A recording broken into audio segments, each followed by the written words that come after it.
Hi friends, welcome you all. TNPSC group 4க்கு படிக்கிறவங்களுக்கான video தான். ஸோ நான் இப்போ தான் பிகினர், இப்போ தான் ஸ்டார்ட் பண்ண போகிறேன் படிக்கிறேன் அப்படின்னா உங்களுக்கான வீடியோ தான் இது. ஸோ வீடியோ ஸ்கிப் பண்ணாமல் ஃபுல்லாக பாருங்கள். ஸோ நீங்கள் குரூப் 4க்கு ப்ரிப்பேர் பண்ண போகிறோம் அப்படின்றத வந்து கான்ஃபிடென்ட்டாக வந்து எய்ம் பண்ணிட்டீங்க அப்படின்னா இந்த கம்மிங் 3 months வந்து நான் அதுக்காக மட்டும் தான் எஃபர்ட் போடுவேன் அப்படின்றத வந்து நல்ல ஒரு எய்மாக வச்சுக்கோங்க. கன்சிஸ்டன்சியை ஃபாலோ பண்ணுங்கள். புதுசாக படிக்கிறவங்க கண்டிப்பாக கிளியர் பண்ணலாம்.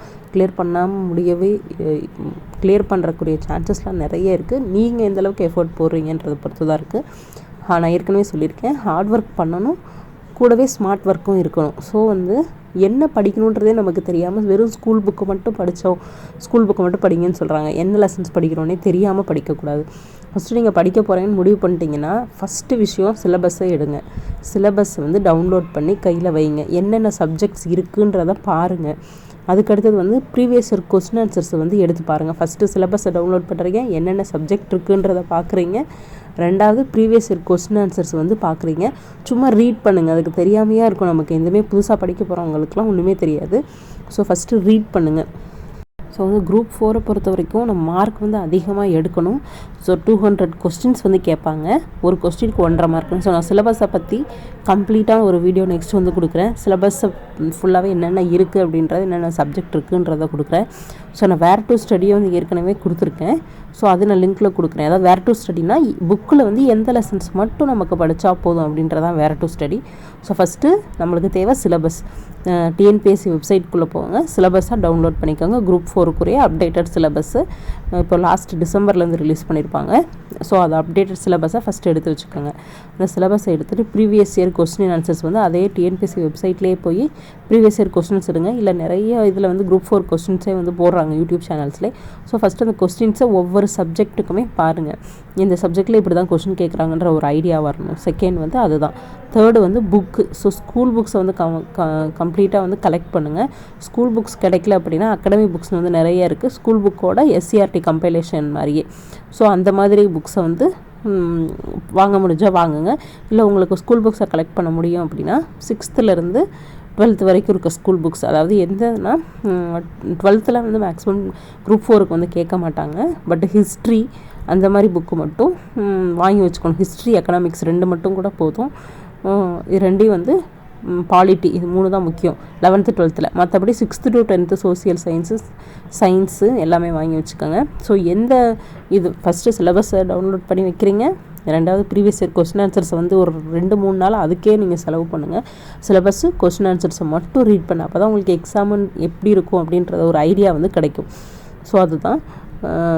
நெக்ஸ்ட்டு வந்து பார்த்திங்கன்னா புக்கு வந்து கலெக்ட் பண்ணுங்கள். புக்கை கலெக்ட் பண்ணிவிட்டு செகண்ட் வந்து தேர்ட் வந்து என்ன பண்ணுறீங்க அப்படின்னா புக்ஸை வந்து எடுத்துட்டீங்க. புக்ஸ் எடுத்துகிட்டு நீங்கள் தமிழா இங்கிலீஷா, அதாவது 2 சப்ஜெக்ட் இருக்கும். ஜென்ரல் தமிழும் இருக்கும், ஜென்ரல் ஸ்டடீஸ் இருக்கும். ஜென்ரல் தமிழா இங்கிலீஷா, ஜென்ரல் தமிழ் அப்படின்னா ஜென்ரல் தமிழில் ஒரு நாளைக்கு ஒரு இயல் அப்படின்ற மாதிரி படித்து உங்களுக்கு நோட்ஸ் எடுத்து படிக்க டைம் இருந்தால் படிங்க. நிறைய பேர் ஹவுஸ் ஒய்ஃபாக இருப்பீங்க, ஃபுல் டைமாக படிக்கிறவங்க நோட்ஸ் எடுத்து படிக்கலாம் தாராளமாக.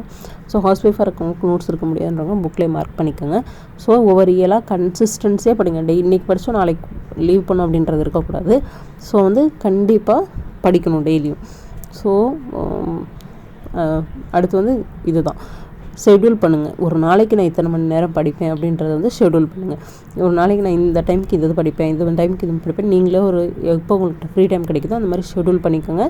அது பிரகாரம் நோட்ஸ் எடுத்து வச்சு படிங்க. நோட்ஸ் எடுங்க டெய்லியும். டெய்லி வந்து தமிழாக இருந்தால் தமிழ், இங்கிலீஷாக இருந்தால் இங்கிலீஷ் வச்சுக்கோங்க. ஜென்ரல் ஸ்டடீஸு, மேக்ஸ், இது 3க்கு இம்பார்ட்டன்ஸ் வந்து டெய்லியும் கொடுங்க. டெய்லியும் 6 hours வந்து படிங்க. இப்போ வந்து நீங்கள் படிக்க ஸ்டார்ட் பண்ணாலே கண்டிப்பாக கிளியர் பண்ணிடலாம். ஸோ வந்து எந்தெந்த சப்ஜெக்ட் அதிகமாக படிக்கணும். இப்போ சயின்ஸ்லேருந்து கம்மியான கொஸ்டின்ஸ் தான் கேட்குறாங்க. ஸோ சயின்ஸ் வந்து அதிகமாக பார்க்க தேவையில்லை. கரண்ட் அஃபேர்ஸும் கம்மியாக தான் கேட்குறாங்க. ஸோ அந்த இதுவும் வந்து அதிகமாக பார்க்க தேவையில்லை. ஸோ மெயினான விஷயம் வந்து ரிவிஷன். நீங்கள் இன்றைக்கி ஒரு படிச்சிங்கன்னா நாளைக்கு திருப்பி எடுத்து பார்க்கணும். அது உங்களுக்கு ஞாபகம் இருக்காது. ரிவிஷன் வந்து புதுசாக படிக்கிறவங்களுக்கு ரொம்ப ரொம்ப ரொம்ப முக்கியம். கடைசி 30 days வந்து நீங்கள் புதுசாக லெசன்ஸ் படிக்கலனாலும் ரிவிஷன் பண்ணினாலே போதும், நல்லா கிளியர் பண்ணிடலாம் படித்த வரைக்கும் லெசன்ஸை. ஸோ டெய்லி ஒரு டார்கெட் வச்சுக்கோங்க. ஷெட்யூல் பண்ணுங்கள். நோட்ஸ் எடுங்க. நோட்ஸ் எடுக்க டைம் இருந்தால் எடுங்க, இல்லைன்னா புக்லேயே படிங்க. ஸோ நோட்ஸ் எடுத்து வந்து படிக்க ஸ்டார்ட் பண்ணுங்கள். டெய்லி ஷெடியூல் ஒரு ஸ்டடி பிளான் போடுங்க. 2 மந்த்ஸ்க்குலாம் நான் இப்போ போர்ஷன்ஸ் வந்து முடிச்சிடுவேன் அப்படின்ற ஸ்டடி பிளானை போடுங்க. இல்லை வேறு இதில் ஒரு ஸ்டடி பிளானை ஃபாலோ பண்ணாலும் சரி, டெஸ்ட் பேட்ச் போட்டு இதில் ஃபாலோ பண்ணாலும் சரி, ஃபாலோ பண்ணி படிக்க ஆரம்பிங்க. கண்டிப்பாக 3 மந்த்ஸ் நமக்கு டைம் இருக்குது, கிளியர் பண்ண நிறைய சான்சஸ் இருக்குது. ஸோ வந்து சிலபஸை தான் ஃபஸ்ட்டு பார்க்கணும். நான் சிலபஸை பற்றின கம்ப்ளீட் அனாலிசிஸ் வந்து குரூப் 4ஓடது வந்து கொடுக்குறேன். ரிவைஸ்டு சிலபஸ் ஒரே ஒரு எக்ஸாமுன்றனால கட் ஆஃப் அதிகமாக தான் இருக்கும், வேகன்சி அதிகமாக தான் இருக்கும். ஸோ இந்த சான்ஸ் நம்ம மிஸ் பண்ணாமல் வந்து யூஸ் பண்ணிக்கணும். குரூப் 4ல் வந்து 170 கொஸ்டின்ஸ் வந்து கரெக்டாக போட்டால் தான் நம்மளால் வந்து கிளியர் பண்ணிகிட்டே போக முடியும். ஸோ வந்து அந்த மாதிரி வந்து உங்கள் ப்ரிப்பரேஷன் வந்து கொடுங்க. ஸோ இந்த வீடியோ உங்களுக்கு பிடிச்சிருந்தா லைக் பண்ணுங்கள், கமெண்ட் பண்ணுங்கள், சேனலை சப்ஸ்கிரைப் பண்ணிட்டு பெல் ஐக்கான் கிளிக் பண்ணுங்கள். தேங்க்யூ.